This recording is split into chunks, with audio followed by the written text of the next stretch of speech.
अस्सलाम वालेकुम। Welcome to my channel voice over by Amna Shah. I hope कि आप खुश होंगे। कहानी शुरू करने से पहले आपसे गुजारिश है कि अगर आपको मेरा कंटेंट पसंद आता है तो प्लीज़ मेरे चैनल को सब्सक्राइब करें। आइए कहानी का अगला हिस्सा सुनते हैं। सोच कर मैंने मज़हर को जहन से उतार दिया।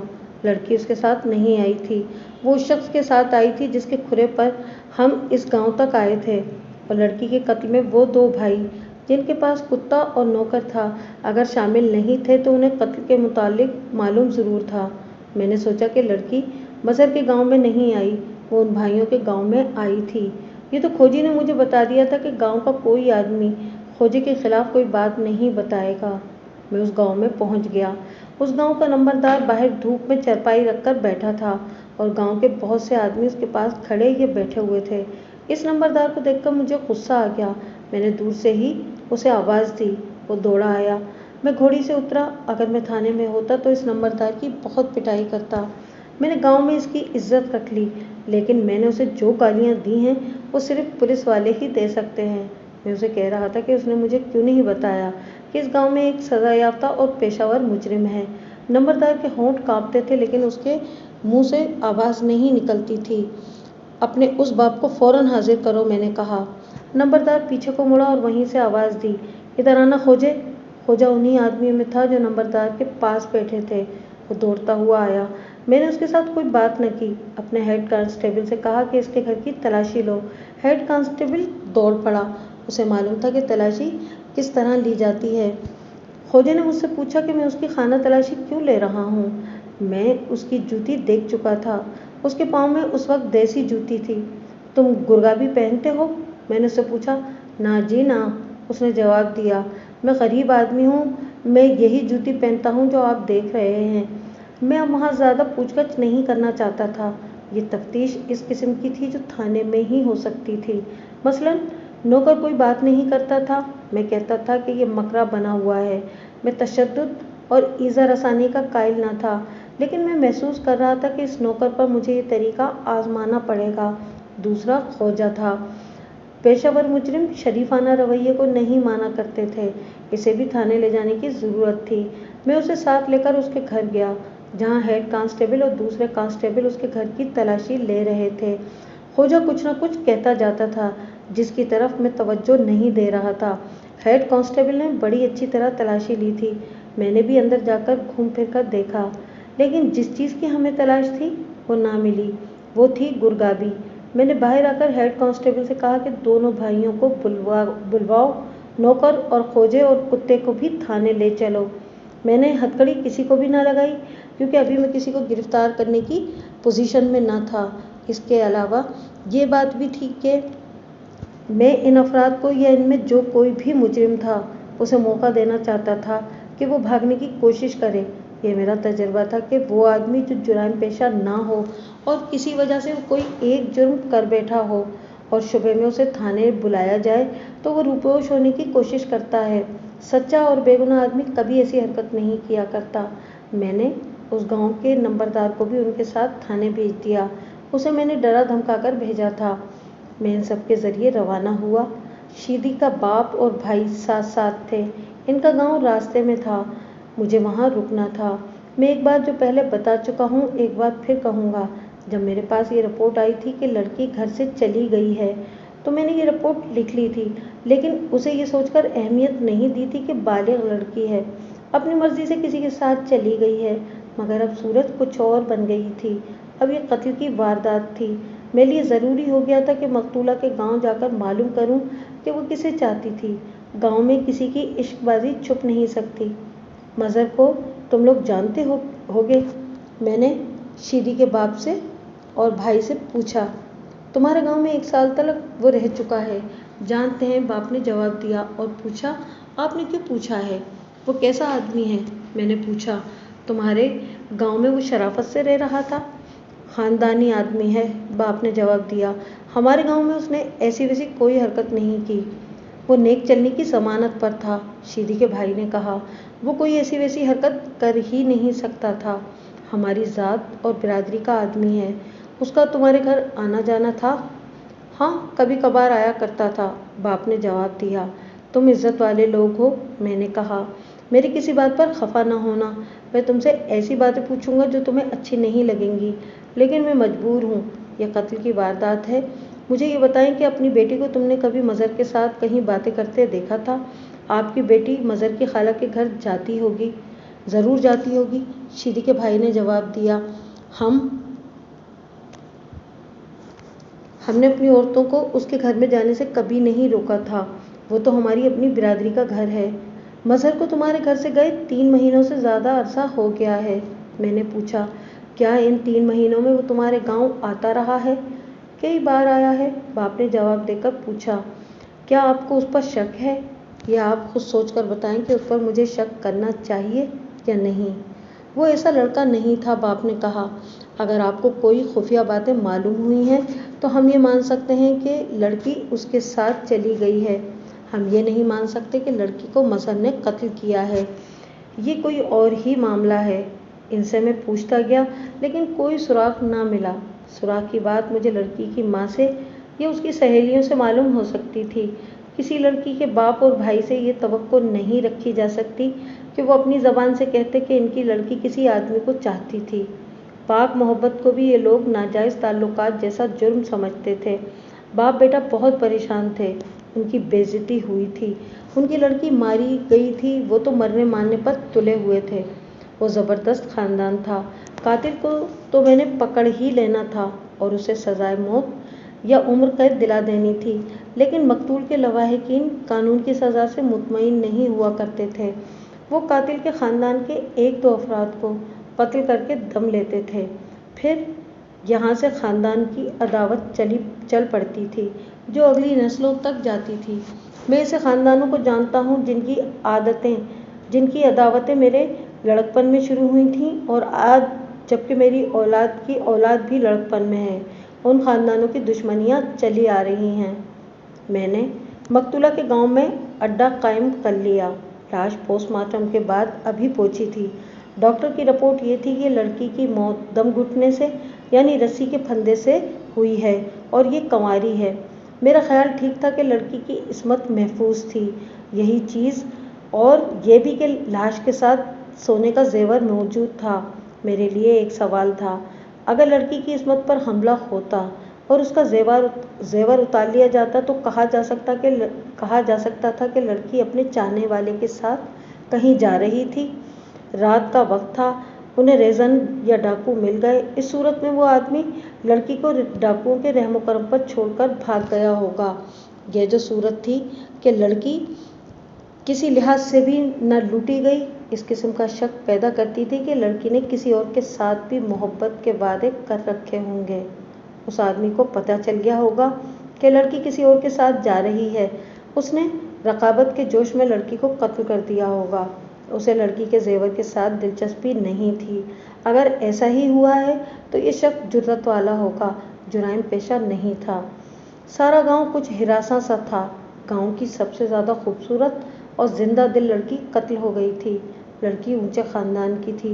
लड़की के घर वालों से मुझे औरतों के रोने की आवाज़ें आ रही थीं। मुझे अब दिन और रात का कोई ख्याल और एहसास ना था। मुझे मकतूला की सहेलियों की ज़रूरत थी। इनके नाम मुझे मकतूला की माँ से मिल सकते थे, लेकिन मैं उसे अभी नहीं बुलाना चाहता था। गम की वजह से वो बयान देने के काबिल नहीं थी। मैंने मकतूला के भाई को बुलाया। हालत उसकी भी ठीक नहीं थी, लेकिन मुझे अपना काम तो करना था। नंबरदार मेरे साथ ही था। मैंने उसे और मकतूला के भाई से कहा कि शीदी की जो गहरी सहेलियां हैं उन्हें इसी वक्त मेरे पास ले आएं। नंबरदार से कहा कि वो इन लड़कियों के बापों को तसल्ली ज़रूर दें कि इनसे कुछ पूछगछ करनी है और वो डरे नहीं। अगर वो अपनी लड़कियों के साथ आना चाहें तो आ सकते हैं। आधे घंटे तक 3 लड़कियां आ गईं। वो मकतूला के घर थीं। उनके आंसू बह रहे थे लिबास और अंदाज से। वो अच्छे ख़ानदान की लड़कियां लग रही थीं। एक के साथ उसका बाप और 2 के साथ भाई आए थे। मैंने इन तीनों आदमियों और तीनों लड़कों को इकट्ठे अपने सामने बिठा लिया। तुम में से कोई भी मुश्तबा नहीं, मैंने उन्हें कहा। मुझसे डरना नहीं, मुझे तुम्हारी मदद की ज़रूरत है। कातिल को पकड़कर उसे फांसी के तख्ते पर खड़ा करना है। गांव की इतनी अच्छी लड़की मारी गई है। वो तुम्हारी सहेली थी, ये भी ख्याल रखो। कि कातिल पकड़ा न गया तो कल कोई और लड़की उसके धोखे में आकर मारी जाएगी। तुम में से कोई उसके जाल में आ सकती है। शीदी के साथ धोखा हुआ है। इस तरह और कई बातें थीं जो मैंने उन्हें कहकर उनकी घबराहट दूर की और उन्हें तफ्तीश के लिए तैयार किया। एक लड़की को अपने पास बिठाए रखा और बाकी सबको बाहर भेज दिया। मैंने उसे कहा कि इसमें कोई शक नहीं कि शीदी अपनी मर्जी से गई थी। वो जेवर और पैसे भी ले गई थी। मुझे ये मालूम करना था कि वो किसे चाहती थी। शीदी ने कभी भी ऐसे किसी आदमी का जिक्र नहीं किया था जिसे वो चाहती हो। लड़की ने जवाब दिया। वो किसी न किसी को तो ज़रूर चाहती थी। मैंने कहा, लड़कियां अपनी सहेलियों के साथ अपनी मोहब्बत और अपनी पसंद का जिक्र किया करती हैं। तुम उसकी सहेली थी, तुम्हें कुछ तो मालूम होगा।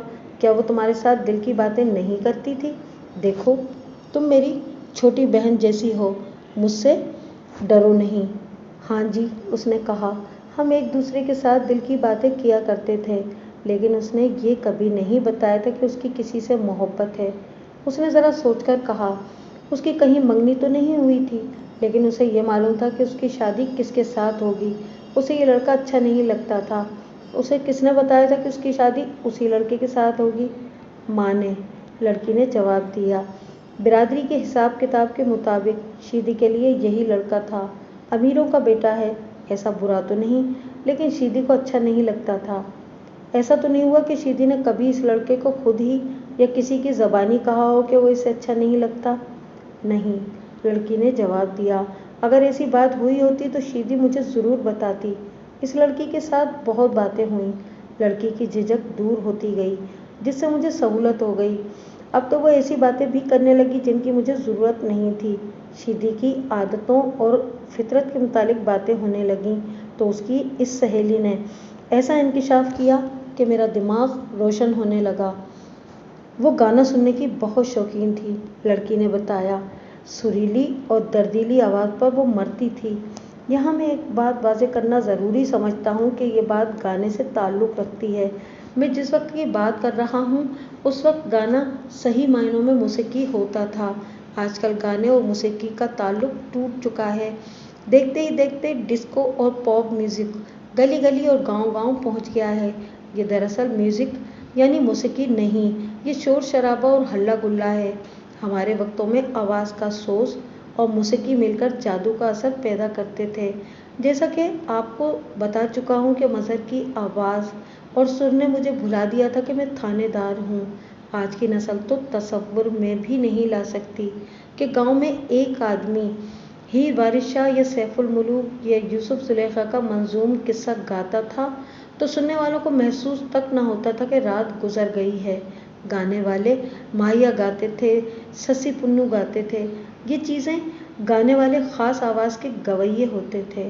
वो सुनने वालों को मसहूर कर लेते थे। कव्वाली का भी एक मकाम था, सुनने वालों पर वज्द तारी हो जाता था, बाज़ पर हाल पड़ जाता था। शीदी की एक सहेली ने मुझे बताया कि शीदी जब इस किस्म के गाने सुनती थी जिनका मैंने जिक्र किया है तो वो अपने आप में गुम हो जाती थी। कव्वाली उस पर वज्द तारी कर देती थी और वो अपने काबू से बाहर हो जाती थी। इस गांव में कोई ऐसा आदमी है जिसकी आवाज़ उसे अच्छी लगती हो? मैंने पूछा। एक हाफिज़ है, लड़की ने जवाब दिया। उसकी आवाज़ तो हर किसी को अच्छी लगती है। वो नाते हीर और सैफुल मुलूक गाता है, मस्जिद में ही रहता है। कभी कभी शीदी हम सब सहेलियों को घर बुलाकर हाफिज़ को भी बुला लिया करती और उससे अपनी पसंद की चीज़ें सुना करती थी। बोलते बोलते इस लड़की की आवाज़ भर्रा गई और वह सिसकने लगी।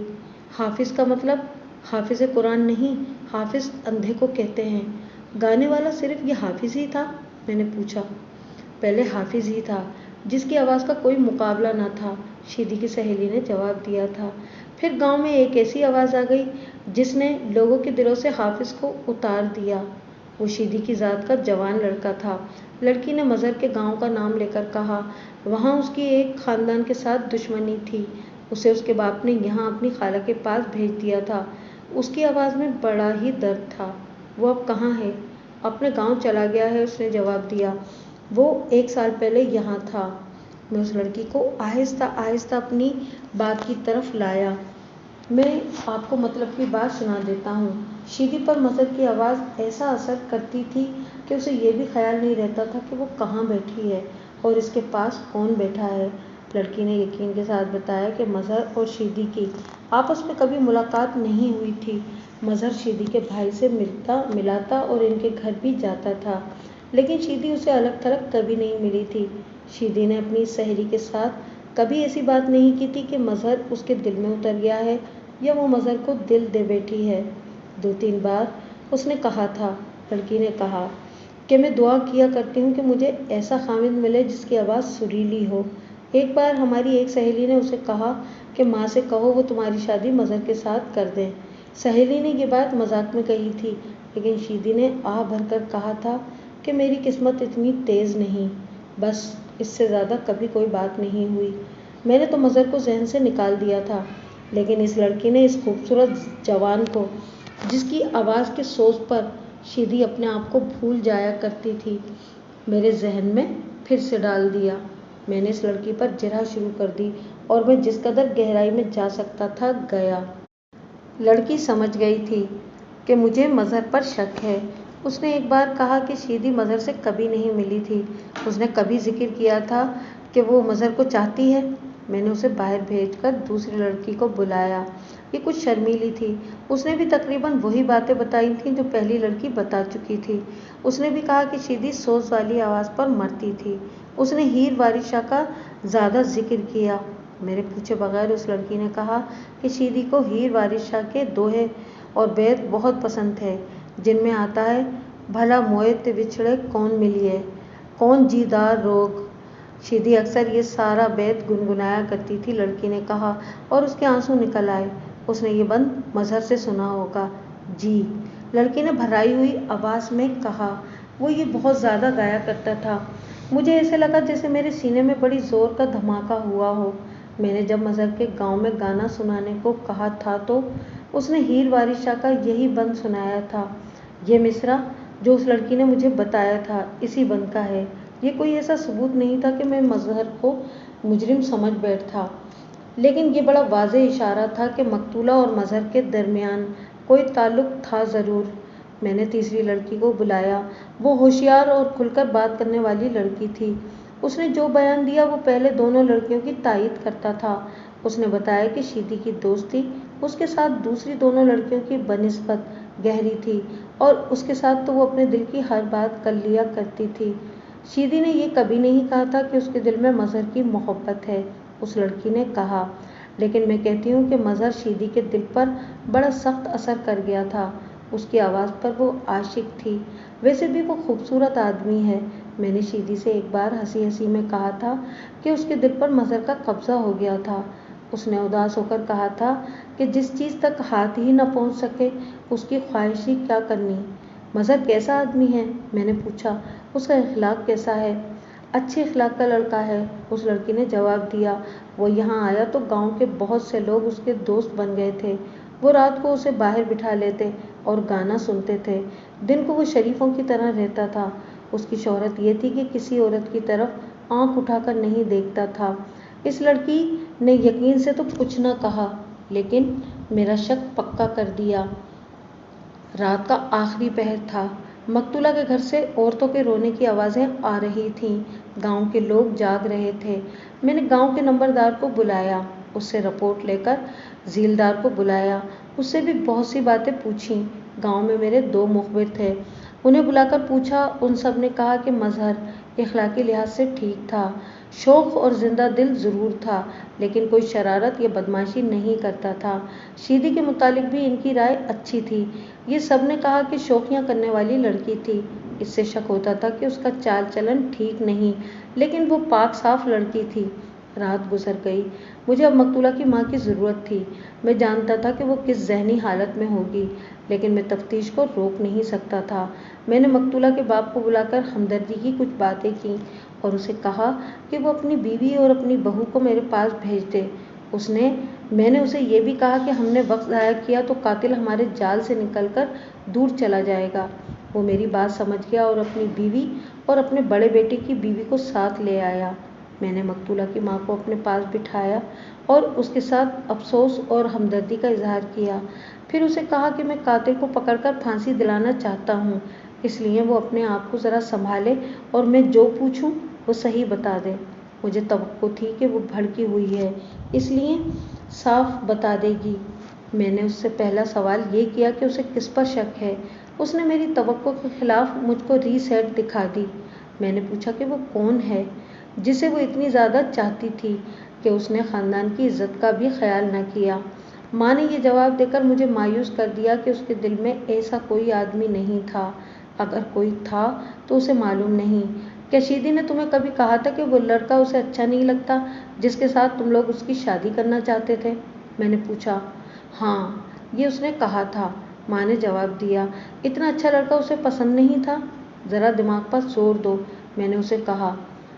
दूसरे गांव का एक जवान लड़का मजहर पूरा 1 साल यहाँ रह गया है। क्या शीदी मजहर के यहाँ आने से पहले भी कहती थी कि उसे वो लड़का पसंद नहीं? मैंने उसे लकमा दिया। मेरा ख्याल है कि मजहर के आने के बाद तुम्हारी बेटी ने कहना शुरू किया था कि। उसने माथा सुकेड़कर जहन पर जोर दिया, फिर मेरी तरफ देखा और कुछ देर तक देखती ही रही, जैसे वो मेरे सवाल पर हैरान हो रही हो। आपका ख्याल ठीक है, उसने कहा, लेकिन मैंने मजहर और उसके दरमियान शक वाली कोई बात कभी देखी नहीं थी। अच्छा, जब तुम्हें पता चला था कि तुम्हारी बेटी घर से निकल गई है तो तुमने कुछ तो सोचा होगा कि वो किसके साथ गई होगी, मैंने कहा। क्या तुम्हारे जहन में मजहर का ख्याल आया था? नहीं, उसने जवाब दिया। मजहर पर ज़रा सा भी शक नहीं हुआ था। उसने मुझसे पूछा, आप मजहर का नाम बार बार क्यों लेते हैं? क्या आपको उसके खिलाफ शक है? कोई पक्का शक नहीं, मैंने कहा। मैं तो अंधेरे में हाथ मार रहा हूँ, तुम मुझे रास्ता दिखाती चलो, मैं कातिल तक पहुँच जाऊँगा।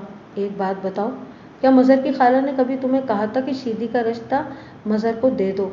एक बार बात हुई थी, उसने जवाब दिया। उसकी खाला ने कहा था कि मजहर और शीदी कितना प्यारा जोड़ा है, लेकिन मजहर की मंगनी हो चुकी है। मैंने कहा था कि इधर मैंने शीदी की ज़बान दे रखी है।